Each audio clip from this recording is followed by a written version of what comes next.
लक्षवेधी क्रमांक 1 आपण सुरू करा. लक्षवेधी क्रमांक 1 छापल्याप्रमाणे. अध्यक्ष महोदय, रेड झोन हा जो मुद्दा आहे हा पिंपरी चिंचवड शहरामध्ये प्रामुख्यानं, आणि हा मुद्दा प्रामुख्यानं आमच्या शहरामध्ये काय आहे तर काही वर्षापूर्वी बऱ्याच वर्षापासून आमच्या या परिसरामध्ये दारुगोळ्याचा साठा मोठ्या प्रमाणात होता. मग त्याच्यामध्ये चिखली, रावे, तळवडे, निगडी, भोसरी, मोशी, दिघी, वडमुखवाडी, तर किवळे, मामुर्डी या परिसरामध्ये मोठ्या प्रमाणामध्ये दारुगोळा असायचा. आणि त्या दारुगोळ्याच्या जेवढा दारुगोळा साठा होता त्या साठ्याच्या नियमानुसार म्हणजे ठेवणीच्या नियमानुसार त्याचा संरक्षित एरिया किती असावा रेड झोन, तो रेड झोन 2000 यार्डपर्यंत त्या ठिकाणी होता. आणि अध्यक्ष महोदय, याच्यामध्ये काय झालं, त्या 2000 यार्डमध्ये येणाऱ्या ज्या पण काही जुनी गावं होती ती गावं सुद्धा याच्यामध्ये आली रेड झोनमध्ये. म्हणजे मूळ जी पारंपरिक म्हणजे आमची वडिलोपार्जित जी गावं आहेत, वडिलोपार्जित जी पिढ्यानपिढ्याच्या जी गावं त्या ह्याच्यात राहतात ती सुद्धा त्याच्यामध्ये आली.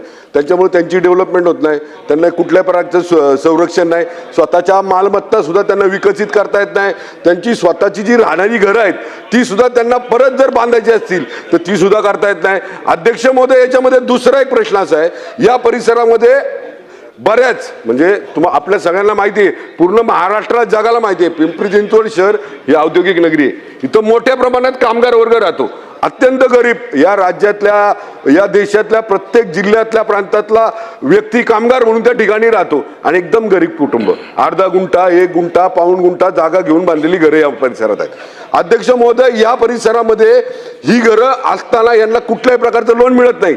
अध्यक्ष महोदय, कायम सांगितलं जातं, पिंपरी चिंचवड महापालिका असेल, राज्य सरकारकडनं आम्ही याच्या बाबतीत कायम पाठपुरावा केलेला अध्यक्ष महोदय.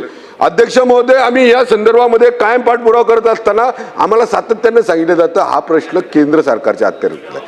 सर, केंद्र सत्तेच्या अखत्यारीतला असेल 100% आम्ही मान्य करतो, पण राज्य सरकार म्हणून आपण या परिसरामध्ये राहणाऱ्या नागरिकांकडनं आपण कर घेताय, आपण त्यांच्या वास्तूचा कर घेताय, टॅक्स घेतो आपण त्यांच्याकडनं. अध्यक्ष महोदय, टॅक्स घेत असताना ज्या वेळेस या लोकांनी अर्धा गुंठा, 1 गुंठा जागा घेतली त्यावेळेस अध्यक्ष महोदय या लोकांनी नियमानुसार खरेदी आपण ज्या रेडी रेकनरच्या आधारावर करतो त्या आधारावर त्यांनी खरेदी केलेली आहे, त्याच्या संदर्भातले कागदपत्र त्यांनी तसे केलेले आहेत. अध्यक्ष महोदय, त्यांचे 7 झालेले आहेत. अध्यक्ष महोदय, त्यांचे प्रॉपर्टी कार्ड झालेले आहेत. अध्यक्ष महोदय, अशा परिस्थितीमध्ये या लोकांवर आज एवढ्या वर्षापासून म्हणजे ज्या वर्षापासून रेड झोन झालं त्या वर्षापासून आजपर्यंत त्यांच्यावर टांगती तलवार आहे.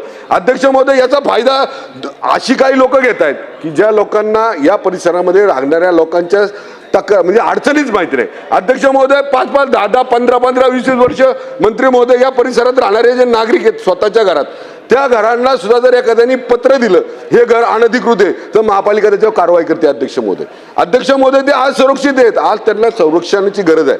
अध्यक्ष महोदय, आता मी उत्तरामध्ये पाहिलं, महानगरपालिकेने सांगितलं तिथं JNUच्या माध्यमातून आम्ही तिथं एक गृहप्रकल्प बांधलाय, त्याचबरोबर आरक्षण डेव्हलप केली. अध्यक्ष महोदय, आज सुद्धा तुम्ही माझ्याबरोबर सरकार म्हणून माझ्याबरोबर कुठलाही प्रतिनिधी पाठवा, त्या परिसरामध्ये जी JNUच्या माध्यमातून सेक्टर 22 मध्ये जी बिल्डिंग तयार झालेली ती आज सुद्धा तशी धूळ खात पडलेली आहे. अध्यक्ष महोदय, अध्यक्ष महोदय, त्या परिसरामध्ये कुठल्याही प्रकारच्या लोकांना लागलेल्या सुविधा या आम्हाला द्यायच्या झाल्या तर पिंपरी चिंचवड महापालिकेच्या बजेटमध्ये त्या एरियासाठी कुठल्याही प्रकारचं बजेट नाही आहे. अध्यक्ष महोदय, त्या भागातले जे काही नगरसेवक आहेत, जे लोकप्रतिनिधी आहेत, जे आपल्या या लोकांच्या मतदानावर ते त्या ठिकाणी लोकप्रतिनिधी आहेत, त्या लोकांना जर सुविधा द्यायची झाली तर त्या परिसरातल्या नगरसेवकांना असं सांगितलं जातं रेड झोनमध्ये असल्यामुळं त्या ठिकाणी आपल्याला निधी देता येत नाही किंवा कामं करता येते. अध्यक्ष महोदय, यामध्ये त्या ठिकाणी प्रश्न घ्या माहिती सांगतो. अध्यक्ष महोदय, मंत्री महोदय, या परिसरामध्ये प्रामुख्यानं गोरगरीब नागरिकांना कुणी एखादा व्यक्ती येतो, पत्र देतो महापालिकेमध्ये आणि हे घर अनधिकृत आहे, अनधिकृत आहे पण त्याचे 20-25 वर्ष त्या ठिकाणी तो राहतोय, टॅक्स भरतोय, टॅक्स पावती त्याच्याकडे आहे, तरी सुद्धा महापालिका त्याच्यावर कारवाई करते. अध्यक्ष महोदय, यामध्ये एक देवी इंद्राणी म्हणून एक सोसायटी आहे, तेव्हा देवी इंद्राणी सोसायटी ज्या वेळेस त्या बिल्डरनं महापालिकेकडे परवानगी मागितली, ती परवानगी महापालिकेने रितसर दिली. अध्यक्ष महोदय, ती परवानगी दिल्यानंतर काही दिवसानंतर ती बिल्डिंग तयार झाली, त्यामध्ये लोकांनी बिल्डिंग प्लॅन पास आहे म्हणून त्या ठिकाणी लोकांनी फ्लॅट घेतले, फ्लॅट घेतल्यानंतर लोक तिथे राहायला गेली आणि त्याच्यानंतर परत निर्णय झाला की ही वास्तू रेड झोनमध्ये येते. अध्यक्ष महोदय त्या लोकांना सुविधा देता येत नाही. अध्यक्ष महोदय याच रेड झोनमध्ये सेजच्या नावाने IT सेक्टर चालू आहे. IT सेक्टर सगळं मंजूर आहे, त्याला सगळं काय पुरवण्यामुळे सेजच्या सगळे कायद्यामध्ये त्याला हे मिळतं त्याला. अध्यक्ष महोदय या परिसरात राहणाऱ्या नागरिकांना कुठल्याही संदर्भात कसल्याही सुविधा देण्यासाठी आम्हाला कायद्याची बंधन आहेत. अध्यक्ष महोदय याच्यामध्ये माझे स्पेसिफिक 2-3 प्रश्न मंत्री महोदयांना राहतील. अध्यक्ष महोदय हा प्रश्न सेंट्रल गव्हर्नमेंटचा आहे, केंद्र सरकारचा आहे, याच्यावर आता किती दिवस आपण उत्तर देत राहणार आहात. अध्यक्ष महोदय त्या परिसरातल्या नागरिकांचा लोकप्रतिनिधी म्हणून मलाही वाटतं की त्या लोकांना त्यातनं बाहेर काढावं. तर अध्यक्ष महोदय राज्य सरकारने याच्यामध्ये पुढाकार घेतला पाहिजे आणि तो पुढाकार राज्य सरकार घेईल का हा माझा प्रश्न आहे. तो पुढाकार घेत असताना अध्यक्ष महोदय याच्यामध्ये एक आपल्याला राज्य सरकारवर कमिटी तयार करावं लागेल. त्या कमिटीमध्ये जिल्हा अधिकारी, पिंपरी चिंचवडचे आयुक्त आणि राज्य सरकार अशी एक कमिटी तयार करून आपण त्याचा अहवाल तयार करून केंद्र सरकारकडे हा रेड झोन कमी करण्यासंदर्भातली मागणी संदर्भातली भूमिका राज्य सरकार घेणार का हा माझा एक प्रश्न आहे. अध्यक्ष महोदय या परिसरामध्ये काही प्राधिकरणाच्या जागा या प्राधिकरणानं म्हणजे प्राधिकरण होतं त्यावेळेस आता PMRD मध्ये मर्ज झालं. प्राधिकरणाने PMRDनं काही जागा या अलॉट केलेल्या आहेत. म्हणजे रीतसर आपल्या नियमानुसार त्या जागा या ऑक्शनमध्ये त्या PMRDनं म्हणजे ते पहिलं PCNDT होतं यांनी ऑक्शनमध्ये त्या लोकांना दिल्यात. अध्यक्ष महोदय त्याची मोजणी करण्यासंदर्भातले कलेक्टरांनी आदेश दिले, ते मोजणी पण झाली.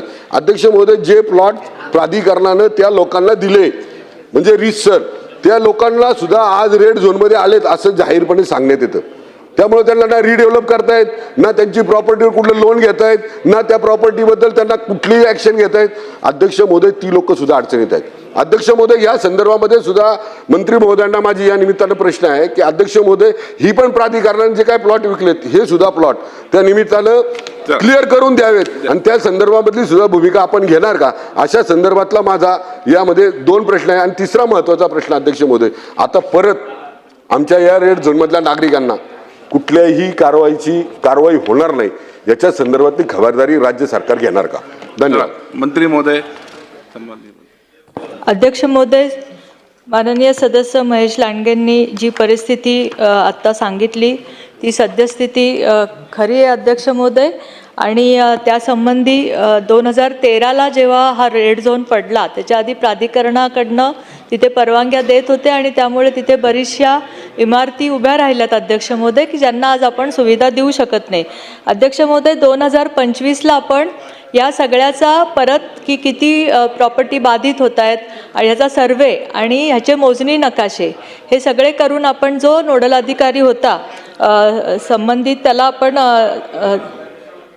दिलेले आहेत अध्यक्ष महोदय. पण त्याच्यामध्ये पुढे अजून त्यांच्याकडनं ते आलं नाही कारण ते सगळं केंद्रावर अवलंबून आहे की काय रेड झोनची अलाइनमेंट बदलायची, कमी करायची. नवीन टेक्नॉलॉजीनुसार आपण ते सर्वे इम्पोज केलेले आहेत आणि त्याच्यानुसार मला असं वाटतं की त्याच्यात आपण 100 मीटरचा रिलीफ काही ठिकाणी देऊ शकतो त्या सर्वेनुसार. पण हे सर्व करण्यासाठी जसं सदस्यांनी आत्ता सांगितलं तसं एक ह्याचा पूर्ण फॉलोअप घेण्यासाठी आणि कोऑर्डिनेशन करण्यासाठी अध्यक्ष महोदय आपण राज्य शासनचे प्रतिनिधी, संरक्षण विभागाचे प्रतिनिधी, जिल्हाधिकारी कार्यालयाचा प्रतिनिधी आणि महानगरपालिकेचे प्रतिनिधी याची एक समन्वय कमिटी आपण करू. आणि अध्यक्ष महोदय ती समन्वय कमिटी 1 महिन्यामध्ये आपल्याला जी काही आत्ता परिस्थिती आहे त्या परिस्थितीचा अहवाल आपल्याला उपलब्ध करून देईल अध्यक्ष महोदय. आणि त्याप्रमाणे आम्ही माननीय मुख्यमंत्री आणि आपले संरक्षण मंत्री यांना विनंती करून त्या अहवालानुसार आपण ती पुढची एक मीटिंग घेऊ अध्यक्ष महोदय. ह्या लोकांना न्याय देण्यासाठी अध्यक्ष महोदय आपण ऑलरेडी 50% टॅक्समध्ये त्यांना आत्ता कमी केलं म्हणजे आपण 50% कमी टॅक्स आत्ता त्यांच्याकडनं घेतोय अध्यक्ष महोदय.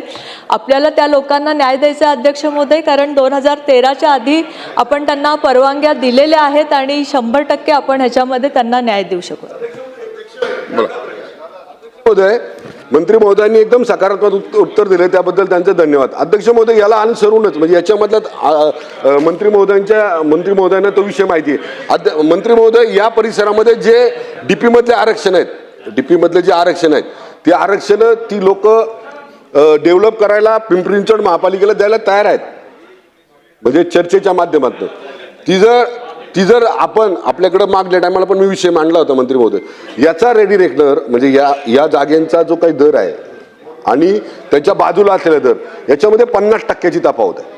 अध्यक्ष महोदय, आपण जर नगर विकास मधला हा जर निर्णय केला, जर आरक्षणामध्ये येणाऱ्या जागा, जर या जागा मग ते रोड मधल्या असतील, गार्डन मधल्या असतील, त्या जर महापालिकेला हँडओव्हर केल्या तर त्याच्या मोबदल्यात देण्यात येणारा जो काही मोबदला आहे, तो मोबदला हा बाकीच्या ठिकाणी जो काही दर आहे, रेडी रेकनर आहे, त्या रेडी रेकनरच्या आधारावर जर तुम्ही दिला तर आपल्या त्या भागातली डेव्हलपमेंट आपल्याला करता येईल. तर तो आपण देणार का, अशा संदर्भातला माझा प्रश्न आहे. अध्यक्ष महोदय, हे 2000 म्हणजे स्वर्गीय मनोहर पर्रिकर जे होते संरक्षण मंत्री, त्यावेळेस आम्ही एका निर्णयावर पोहोचलो होतो. 6 मीटिंग यामध्ये झाल्या होत्या, आमच्या 6 बैठका झाल्या होत्या. अध्यक्ष महोदय, मंत्री महोदय, याच्यामध्ये 2000 यार्डवरून 500 यार्डवर येण्यासंदर्भातली भूमिका त्यावेळेस आदरणीय स्वर्गीय मनोहर पर्रिकर साहेबांनी घेतली होती. त्याच्यानंतर आपल्या सगळ्यांना माहिती आहे, दुर्दैवाने ते आपल्यामध्ये नाही राहिले. पण आता जर तशा संदर्भातला निर्णय आपण अहवाल तयार करून जर केंद्र सरकारशी बोलला तर तो निर्णय होऊ शकतो. तर अध्यक्ष महोदय, मंत्री महोदय, या संदर्भात सुद्धा आपण एक निर्णय घेणार का? म्हणजे 2 या प्रश्नांचं उत्तर द्या, माझं समाधान होऊन मंत्री जाईल. महोदय. अध्यक्ष महोदय, मी तेच सांगितलं की आपण जे मोजणी नकाशे अध्यक्ष महोदय केले ह्यासाठीच केले की एकतर आपण त्याच्यामध्ये काही ॲक्विजिशन सुरू करू शकू आणि जे काही आपण त्याच्यामध्ये ज्या बाधित प्रॉपर्टी आहेत त्यातल्या आपण काही रिलीज करू शकू. ह्या दोन्हीसाठी आपण ते नकाशे आत्ता संरक्षण विभागाला सादर केलेत अध्यक्ष महोदय. त्याच्यामध्ये आपण मागं पण सदस्यांना माहिती आहे अध्यक्ष महोदय की आपण कॅन्टोन्मेंटचे काही जो भाग होता तो PCMCमध्ये घेण्यासाठीचा पण प्रस्ताव केंद्राकडे दिला होता, पण त्यामध्ये हा देहू आणि दिघी हे वगळलं गेलं. त्यामुळे आपला तो पण प्रयत्न हे झाला नाही अध्यक्ष महोदय. तर हे जे प्रमाणित करून जर त्यांनी दिले, या अहवालानुसार आपण जर प्रमाणित करून त्यांच्याकडनं हे जे घेतले तर आपण लगेचच आपण म्हणतात तशी प्रोसिजर सुरू करू शकतो. सन्माननीय भीमराव तापकीर. तर ॲक्विजिशन आपण अध्यक्ष महोदय रेडी रेकनरच्याच दराने करतो. भीमराव तापकीर. सन्माननीय भीमराव तापकीर. आता आपल्याला ताब्यात घेता येत नाहीयेत, आपल्याला त्यांचे नकाशे प्रमाणित करून द्यायला लागतील. ते त्यांनी प्रमाणित करून दिले की आपण ते ताब्यात घेऊ.